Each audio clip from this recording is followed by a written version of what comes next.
20 దాకా కంఠస్థ పడితే గాని పై క్లాసుకి పంపమని ప్రతి క్లాసులో అందరికీ ఓ మాస్ వార్నింగ్ లాంటిది ఇచ్చేవారు.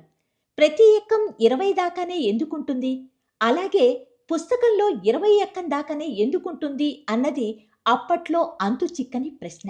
బహుశా మన సామర్థ్యం 20ల దాకానే అని వాళ్ళు నిర్ధారించుకొని ఉంటారు.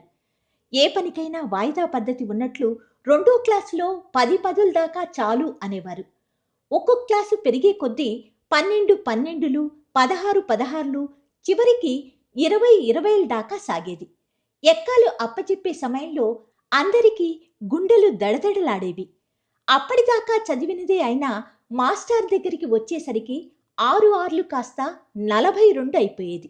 ఓ 2 బెత్తం దెబ్బలు కొట్టి మళ్ళీ మొదట్నుంచి చదివి అప్పచెప్పమని లైన్‌లో చివరికి పంపించేవారు. నెక్స్ట్ స్టేజిలో కూడా ఎక్కాలు మోసం చేసేవి. అన్నీ చక్కగా అప్పచెప్తూ 6 36 అని చెప్పగానే మాస్టారు కోపంగా 36 అని గద్దించేసరికి సెల్ఫ్ డౌట్ వచ్చి 42 అనడం, 2 దెబ్బలు తినడం, మళ్ళీ లైన్‌లో చివరికి వెళ్ళటం నిమిషాల్లో జరిగిపోయేది.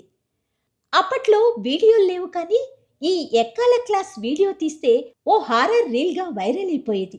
చేతులు దండకట్టి శూన్యంలోకి చూస్తూ మధ్య మధ్యలో మాస్టారి బెత్తం వైపు బెరుకు చూపులు చూస్తూ అప్పచెప్తుంటే భలే ఉండేది. ఇక ఆడపిల్లలైతే రాగం బ్రేక్ అయిపోగానే ఏడెనిమిదిలు, ఏడెనిమిదిలు, ఏడెనిమిదిలు అంటూ కళ్ళు ఆకాశం వైపు పెట్టి దైవ సహాయానికై అర్థించేవాళ్ళు. దేవుడు మాత్రం సహాయం మాట అటుంచి 2 చిన్న బెత్తం దెబ్బలు మాస్టర్ ద్వారా ప్రసాదించేవాడు. ప్రతి క్లాస్‌లోనూ ఒకరిద్దరు ఐన్‌స్టీన్‌లు ఉంటారు కదా! వాళ్ళు ఎప్పుడు కంఠస్థపడతారో తెలిసేది కాదు కానీ టకటక అప్పచెప్పేసేవాళ్ళు. ప్రపంచాన్ని జయించినంత గర్వంతో మిగతా వాళ్ళ వైపు జాలిగా చూస్తుండేవారు. మనకి ఒళ్ళు మండిపోతున్నా ఏమీ చేయలేని నిస్సహాయత.